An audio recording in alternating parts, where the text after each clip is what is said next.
Kinshasa ngo yango yote J.C. Tumba Freddy Mokolo Ngana yokaki na ntango kini etonda sentima Nango nakomi na kini yango ngai na miyokeli mawa Ngai na miyokeli mawa. Nous continuons notre ronde dans la commune de Selembao. Aujourd'hui particulièrement, nous sommes dans l'un des quartiers VIP de la capitale, hein, si on peut dire ainsi. Et ce quartier se trouve dans la commune de Selembao. Il s'agit bien du quartier Cité Verte. Aujourd'hui, nous allons parler du quartier Cité Verte. Les quartiers Cité Verte étaient l'un des quartiers, comme je l'ai dit, des quartiers UP. Mais aujourd'hui, Cité Verte est buté à plusieurs problèmes. Cité Verte qui était autrefois un quartier calme, Cité Verte qui était autrefois un quartier propre, mais malheureusement aujourd'hui Cité Verte ne sait plus se revêtir de sa plus belle robe d'antan. Mais malgré ça, nous sommes descendus sur terrain pour comprendre qu'est-ce qui se passe à la Cité Verte, pour comprendre la vraie histoire de ce quartier Cité Verte qui se trouve bien sûr dans la commune de Selembao. Sur ce, nous allons nous y rendre au bureau du quartier pour interviewer madame chef du quartier, de ce quartier bien sûr, Cité Verte. Si on peut aller au bureau du quartier où se trouve madame chef du quartier, Cité Verte.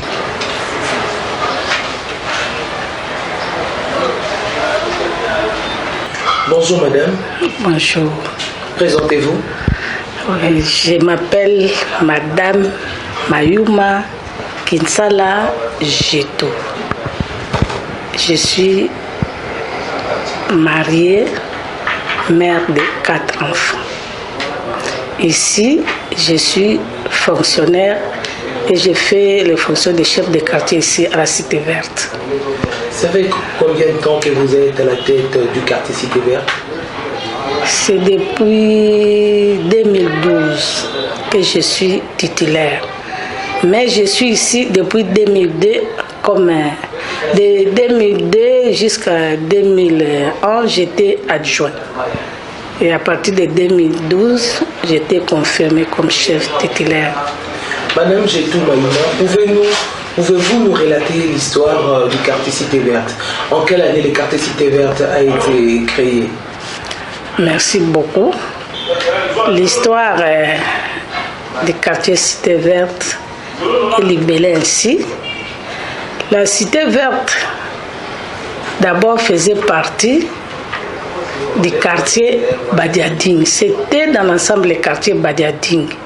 Mais quand on a eu l'idée de construire une cité ici, et la cité a été construite de 1900, les travaux ont commencé en 1970 et ont pris fin en 1973.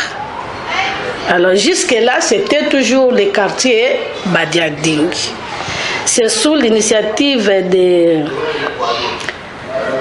À cette époque-là, c'était le commissaire des zones Sungu Putu et le gouverneur Mandungu Mbulaniati qui ont eu l'initiative de construire ici.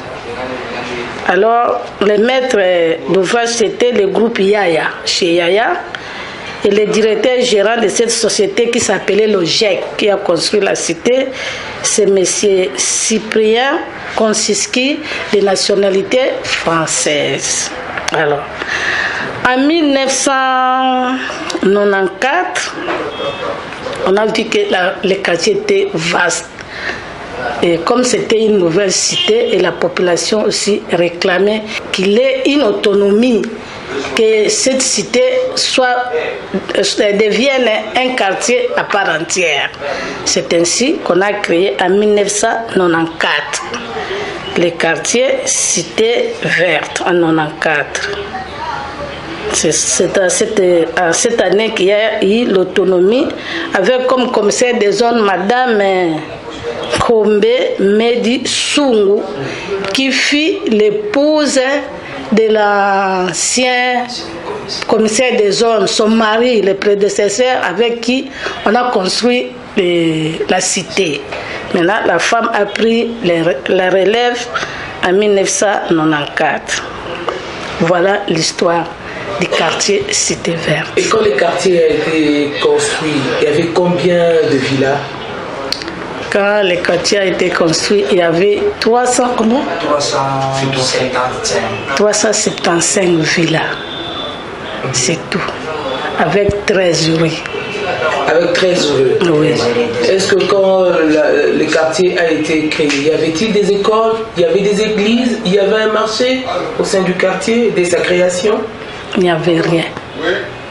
Il n'y avait pas d'église, il n'y avait pas d'école, il n'y avait rien. Il n'y avait que des villas.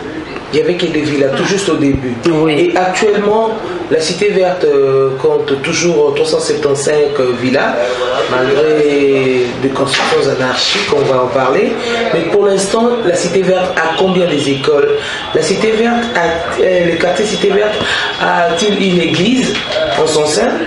Oui, les écoles sont si nombreuses, mais l'école la plus grande et de référence, c'est le collège Saint-Ignace, et c'est même dans l'enceinte de l'église Saint-Ignace, qui est l'église catholique, qu'on a à la Cité Verte.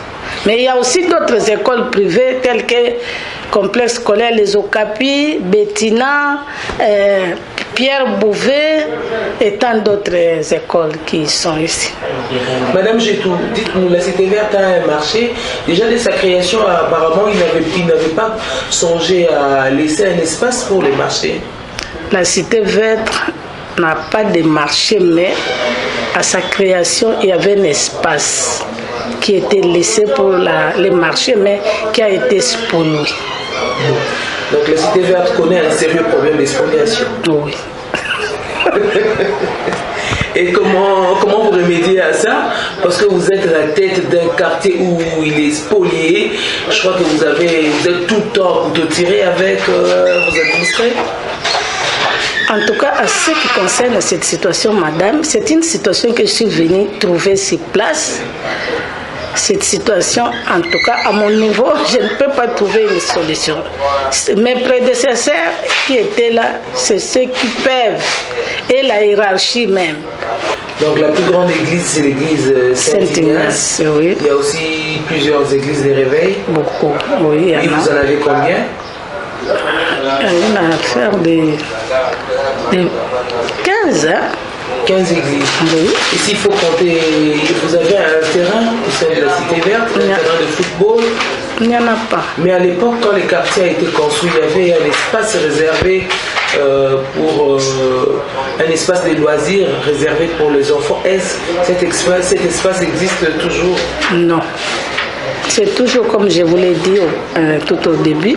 Cet espace, c'est l'espace qu'on appelle communément parc, au niveau de la 12e rue, qui a été aussi vendu. C'est spolié. La Cité Verte a un sérieux problème, madame.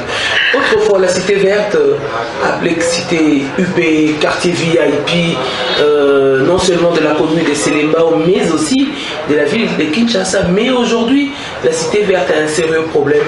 La Cité Verte n'a plus sa robe d'antan. Aujourd'hui, on retrouve des bars par-ci par-là qui jouent de la musique, qui dérangent d'ailleurs la quiétude des habitants de la Cité Verte. Mais aussi, ici, nous sommes chez vous, dans votre bureau, sur la 4e rue.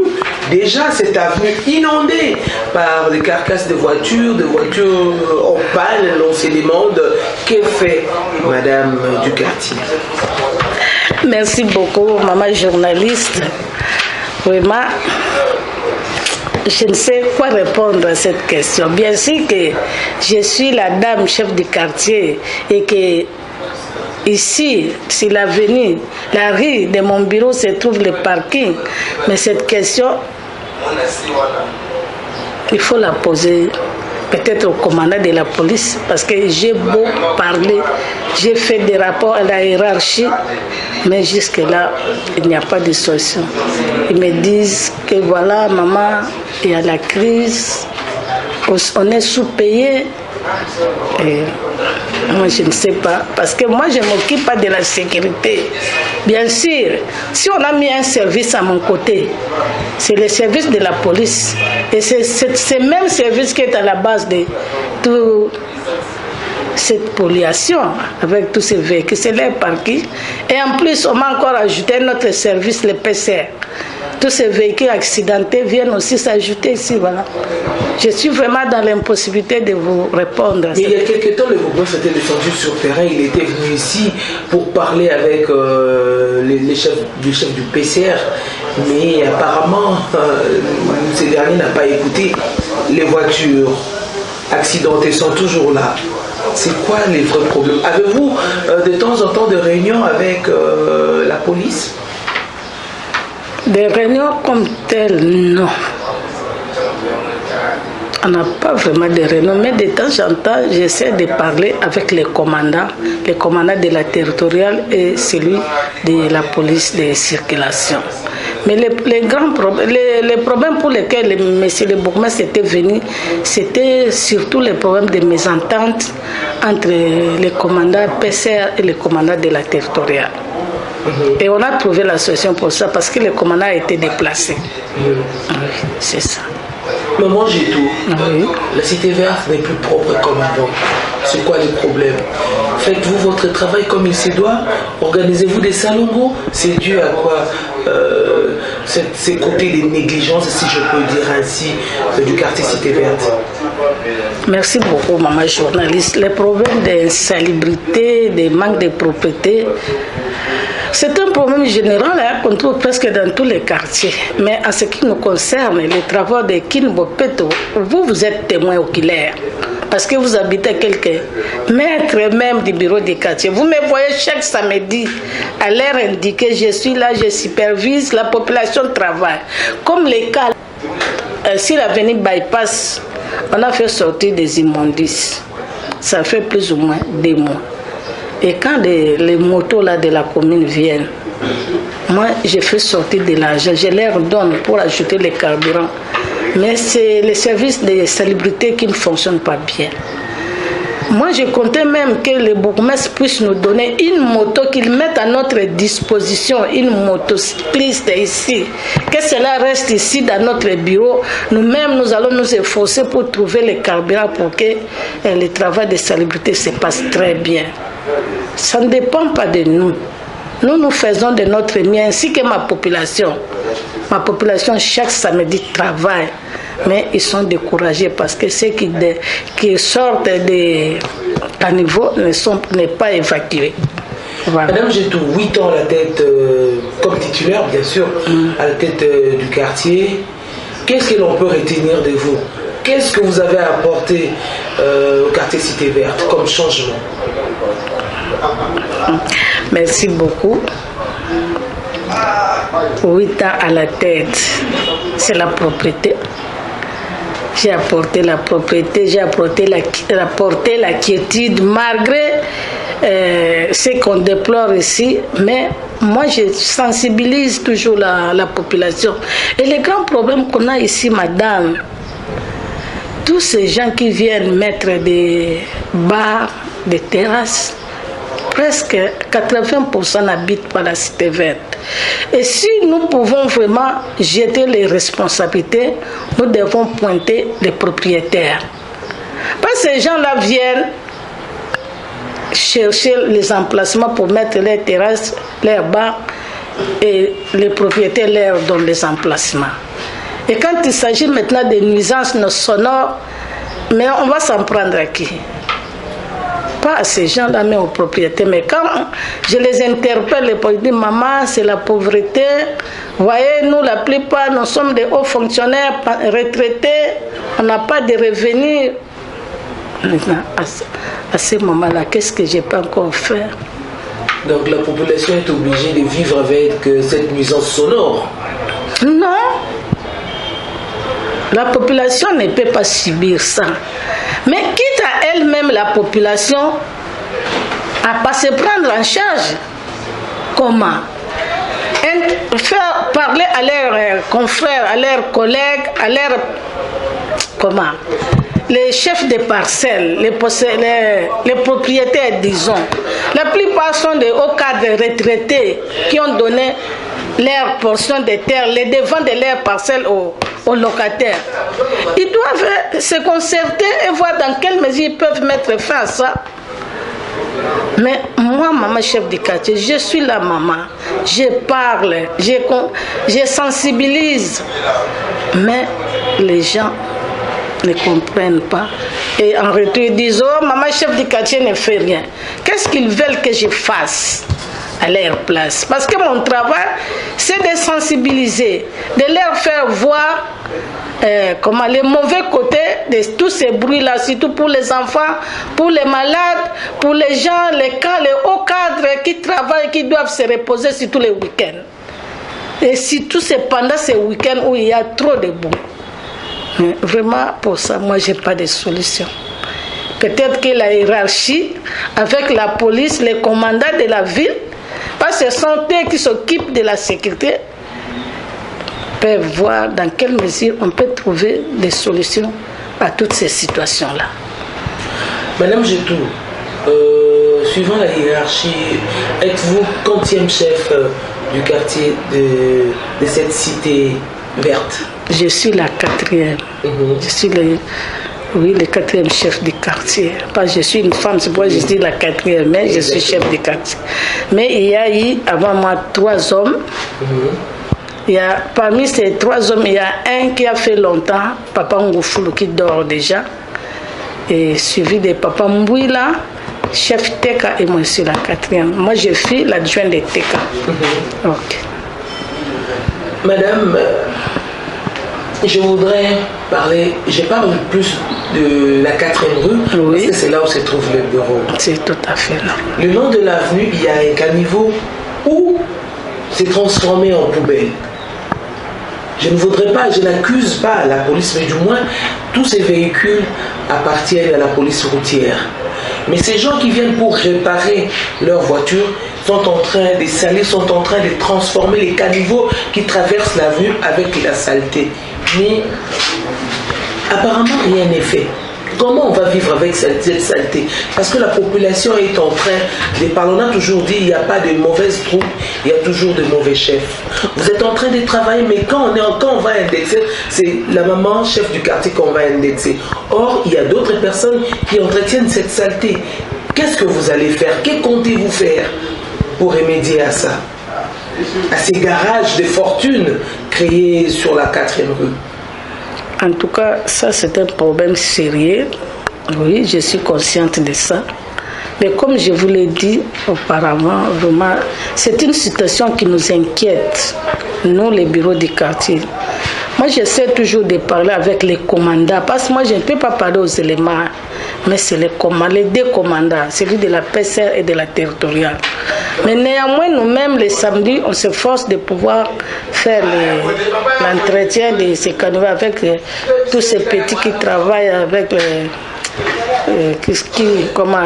dans des cabines et les winners là. Et Papa Richard aussi à côté.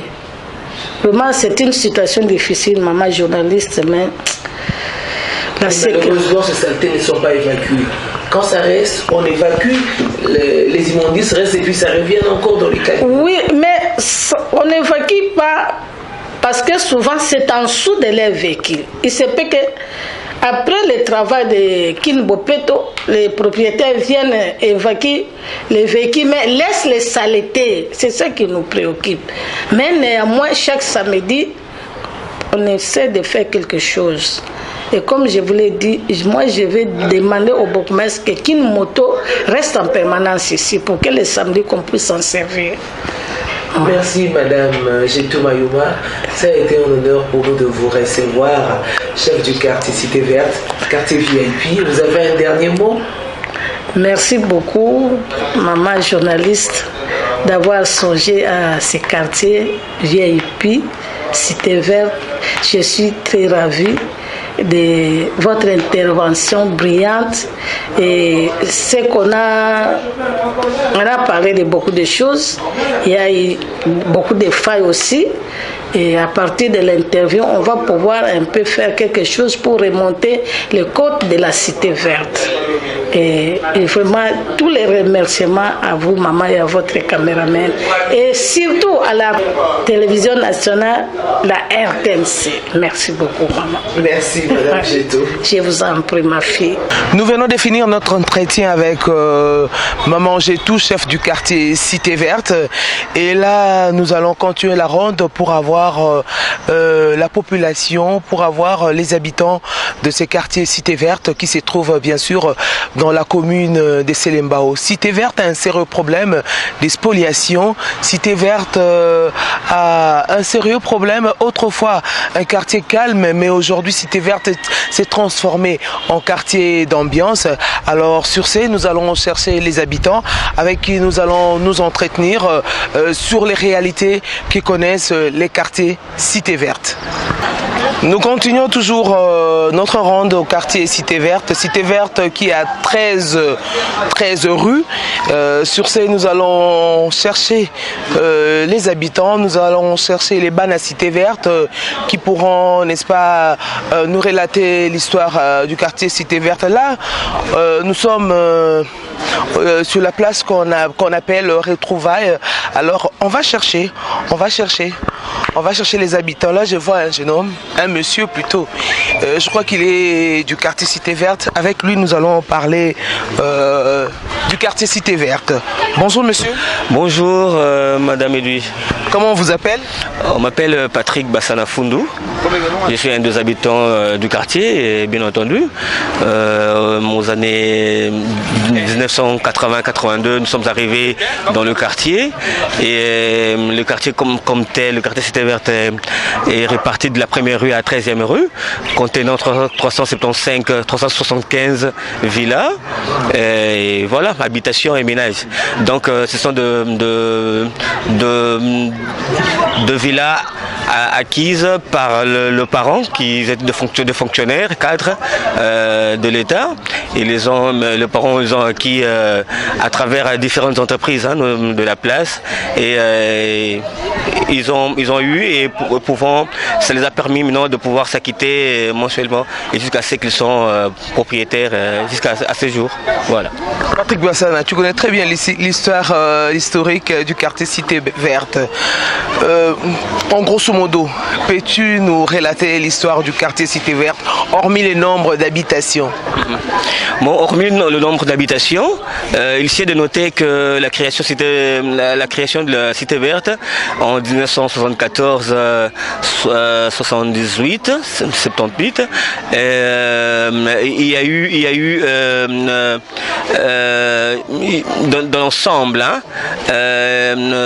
c'est un quartier cosmopolite et ça regorge les élites de l'administration congolaise. Le quartier en soi avait une place commerciale là où nous sommes. Et il y a eu le propriétaire de terre, la famille Toulouka, donc chez Yaya, et le marché s'est passé tout à l'alimentation chez Yaya, où c'était donc sur la place commerciale. C'est pour nous un marché qui constitue le lieu des échanges entre le vendeur et l'acheteur. Et bien entendu, et un peu plus loin, il y a eu l'église Saint-Ignace avec le père italien, voilà. Et ça suscitait aussi pour le quartier un climat de paix. C'est un climat de paix où il fait beau vivre quand on va au service et on rentre paisiblement. Et le quartier comme tel avait de parcs, la 8e rue, 12e rue, où ça permettait les enfants de pouvoir aller lire, se détendre. Il y a eu plusieurs quartiers, plusieurs terrains qui étaient spoliés. Donc en faisant la ronde, vous estimerez. Mais ce qui est regrettable, le quartier a perdu sa belle robe d'antan. Il va falloir, comme je sais bien que Maman Gétou Mayou Kinsala s'implique pour que le quartier regorge sa belle robe d'antan. Et le quartier comme tel a été nominé en 98, en 2008-2009 par l'ancien gouverneur, le gouverneur André Kimbouta Yango est venu sur le lieu. Et lorsque nous avons fait la propriété initiative de jeunes du quartier, nous avons eu cet esprit Bomoko, se mettre ensemble pour redorer le blason du quartier. Et ça a été, d'ailleurs, nous avons décerné un prix. Le gouverneur a remis un prix, a décerné un prix, une enveloppe qui était remis entre le maire du père Joseph Mananga, qui est présentement en Belgique, le père curé de l'église Saint-Ignace à l'époque, et le gouverneur a mentionné que ces quartiers, vous les habitants, vous devez vraiment s'en assurer de garder bel et bien sa belle robe, de conserver et de garder cette beauté et la quiétude, la paix au sein du quartier. Et il s'est de noter aussi, jour pour jour, cette démarche, donc cette initiative est primée par, c'est le gouverneur Kimbouta qui l'a commencé, donc le quartier Cité Verte a été primé parmi les 24 communes de la ville de Kinshasa, le meilleur quartier, le plus propre parmi les 24 communes. D'où nous en félicitons, nous jetons un coup de fleur au monsieur le gouverneur André Kimbouta Yango, toutes nos gratitudes pour ça. Aujourd'hui, c'est plus le cas. C'est dû à quoi? La Cité Verte ne reflète plus cette propreté, la Cité Verte ne reflète plus cette beauté, et aussi aujourd'hui l'on retrouve presque des bars partout à la Cité Verte, la nuisance sonore bat son plein. Les gens ne savent plus vivre dans la quiétude à la Cité Verte. Qu'est-ce qui ne va pas? Je marterai tout simplement en disant, là je mettrai vraiment, je prendrai le taureau par le corne, hein, une métaphore, c'est juste le non-habitant qui sont arrivés un peu plus tard dans le quartier, qui ont créé plusieurs bars. Et je crois que si un habitant créait un bar, il va pouvoir respecter la jouissance de la quiétude des habitants. Donc ceux qui sont arrivés d'ailleurs, sont arrivés dans le quartier, ont vraiment basculé. Il y a eu cette chute-là, et cet arsenal-là où les habitants n'ont plus la quiétude. Et ici de noter aussi, il y a eu l'Assemblée provinciale de ville Kinshasa a martelé là-dessus en mettant un édit concernant sur la loi portant examination de bruit sonore dans chaque commune. Je crois que c'est un travail de longue haleine qui a été amorcé, qui doit toujours faire, mais nous, en notre humble avis, nous avons une organisation nommée Bomoko, et dont la coordinatrice est Lili Luamba, qui est une habitante du quartier, de la 2e rue. Et bien entendu, je crois que vous devez aussi être partie prenante d'office dans cette organisation. Bomoko veut tout simplement unifier, régorger la paix et l'entraide entre les anciens de chaque rue dans la cité verte, pour redorer le blason d'antan que nos précurseurs, les élites, ont dû établir, parce que eux se revoyaient tout autour dans le cadre socio-culturel pour édamiser l'élitisme dont occupe le quartier. Vous devez savoir aussi que c'est les loyaux services rendus par le fonctionnaire qui habite le quartier Cité Verte ont un ancrage assez important qui laisse de preuves indélébiles, de preuves qui parlent. Et je n'aurais pas en parler, mentionner, ils sont si nombreux, mais je ne parlais qu'un qui a été aussi le ministre de l'Information à l'époque, l'ancienne République du Zaïre.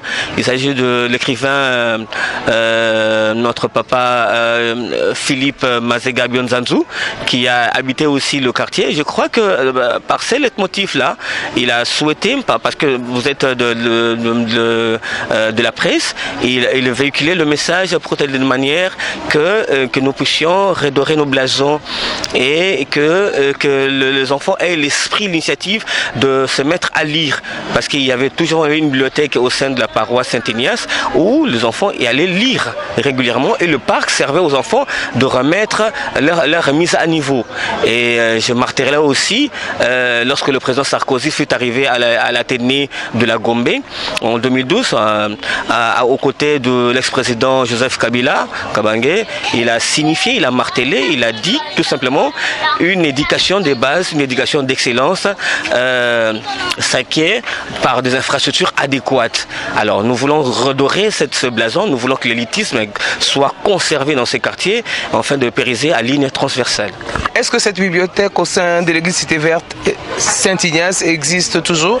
Oui, bel et bien la bibliothèque existe, la bibliothèque est là, mais il doit falloir pouvoir maintenant l'équiper et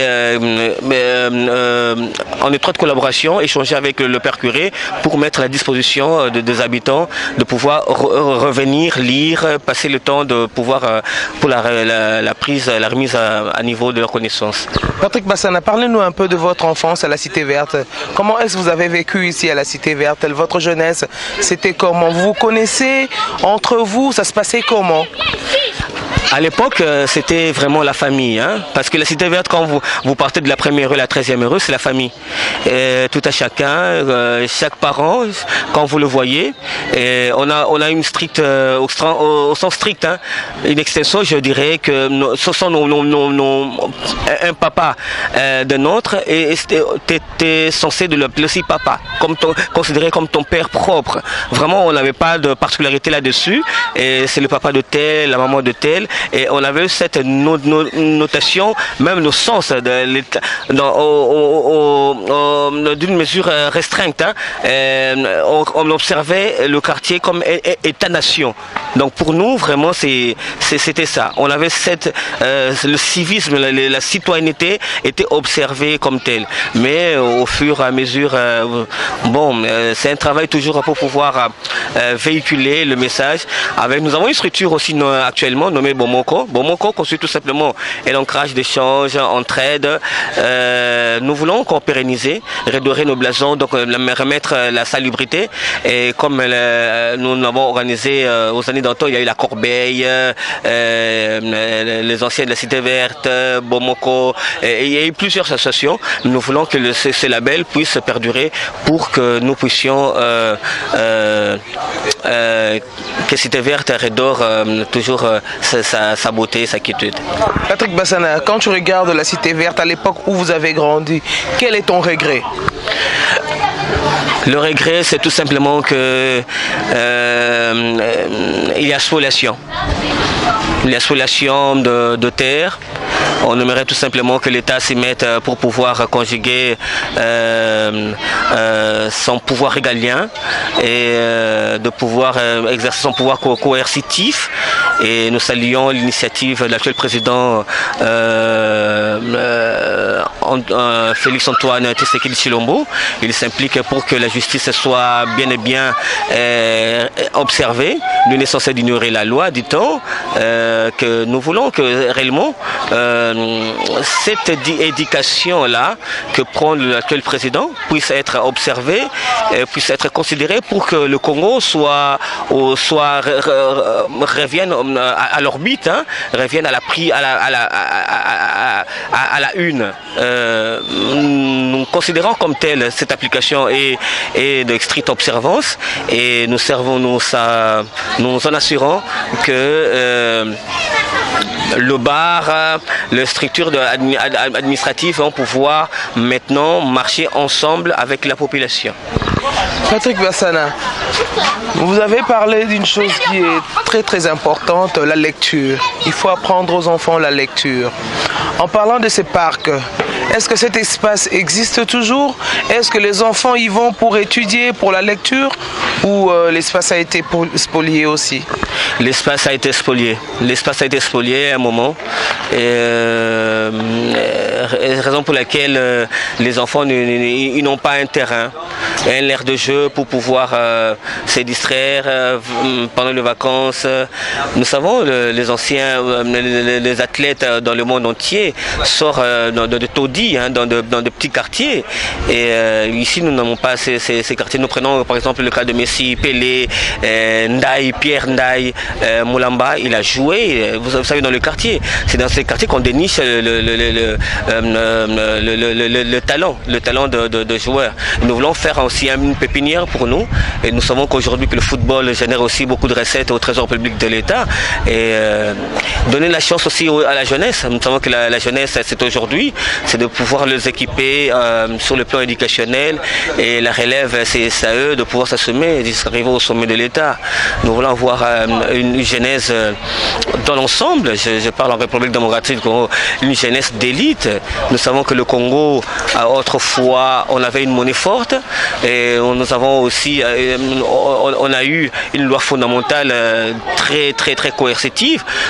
Sur le plan socio-culturel, nous avons des monuments, et nous savons que nous avons des athlètes, nous avons des musiciens qui ont véhiculé et qui ont vendu l'image du pays. Et nous savons qu'aussi la lecture, les écrivains ont parlé de l'hymne national, le debout congolais que parle aujourd'hui. Donc nous avons nos œuvres d'art qui ont toujours eu pignon sur eux, doivent toujours parler de véhiculer le message du Congo. Nous voulons qu'enfin, autrefois, les Congolais, les étrangers venaient se faire soigner ici au Congo, et comme étant donné qu'aussi dans les échanges sur le plan diplomatique, il y avait la coopération. Nous avons la FIKIN qui redorait le blason d'antan. Ceci dit, nous voulons que notre quartier, au Street Oussensou, qu'on observe la quiétude, qui est la paix, et le bruit sonore. Nous n'en voulons pas, sans pour autant, sans enfreindre, que tout un chacun doit vaquer aux occupations, doit pouvoir chercher pour ses enfants, mais nous devons respecter la quiétude. On doit pouvoir respecter la loi établie, ni n'est censé ignorer la loi. La loi est dure, c'est la loi. Durale sed lex, on doit pouvoir s'appliquer. Et Bomoko est en train de conjuguer les efforts, les initiatives que prône le chef de l'État. Donc dans Bomoko, nous avons le langage vraiment de pouvoir véhiculer pour que la paix et la justice et la sérénité demeurent au sein du quartier. En quelques lignes, avant de finir avec vous, pouvez-vous nous parler de Bomoko, son siège, qu'est-ce que vous comptez faire, ou concrètement, qu'est-ce que Bomoko a déjà eu à faire sur terrain, vos projets à court terme? Bon, à court terme, je dirais que Bomoko déjà a une initiative sur le plan socio-culturel de visiter chaque membre. Nous savons que c'est une entraide mutuelle, une station socio-culturelle.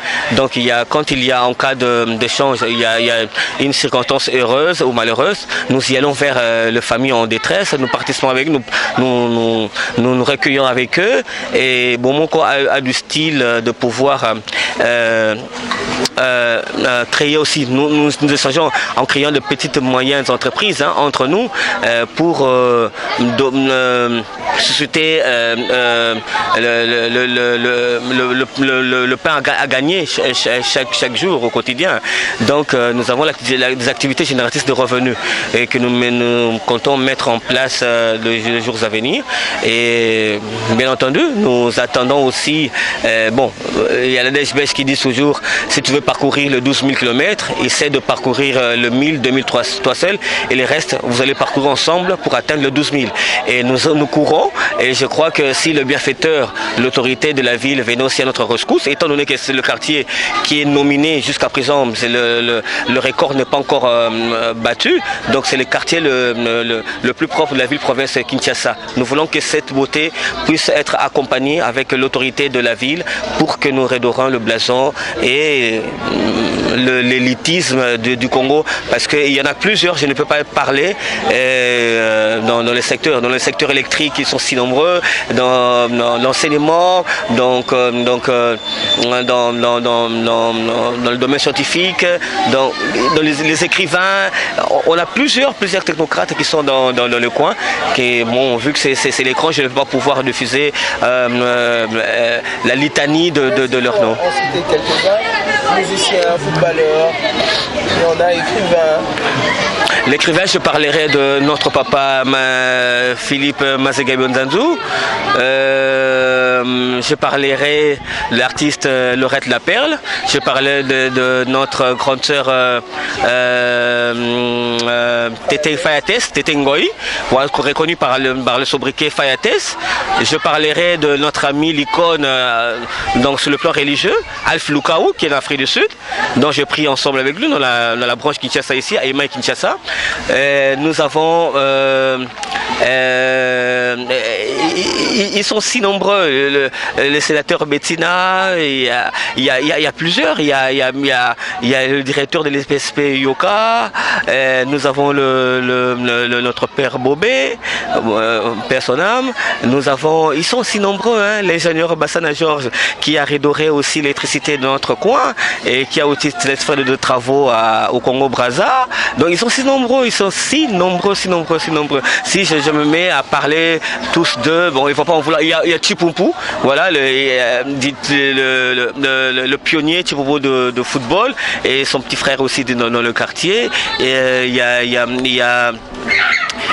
Nous avons notre ministre Angélique Milemba, il y a le ministre honoraire Tingombaï et nous avons aussi l'ancien directeur de cabinet du président Mobutu, Nzouzi, qui habitait la 8e rue, et Kalongombika, ils sont Mandungu, il y a eu Kamanda Wakamanda, ils sont si nombreux. Il y a Vita Matanga d'ailleurs de la RTNC, j'allais dire, dont je salue. La date Françoise. Il y a encore, si vous allez à la 12e rue, le général Bosangue, ils sont si nombreux. Le colonel Chandende à la 5e rue. Je parlerai de le président du conseil d'administration. Les adhérents sont nombreux, hein. Ils sont 3 à 4, ils sont nombreux. Je le vois, mais ils sont si nombreux. Merci Patrick Bassana, nous sommes arrivés à la fin. Votre dernier mot? Je suis très ému que les RTNC viennent sur place, sans acquérir des informations à traiter, à pouvoir diffuser à large diffusion. Et merci pour cette opportunité et merci pour le travail abattu que les RTNC est en train de faire, un travail de titan. Et nous souhaitons longue vie à la DG Kabila et à son comité de gestion et à tous les agents de la RTNC. Merci beaucoup. Merci. Kinshasa yango yote Jise Tumba Freddy Mokolo Ngana yokaki na ntango kini etonda santima Tango nakomi na kinyango ngai na miyokeli mawa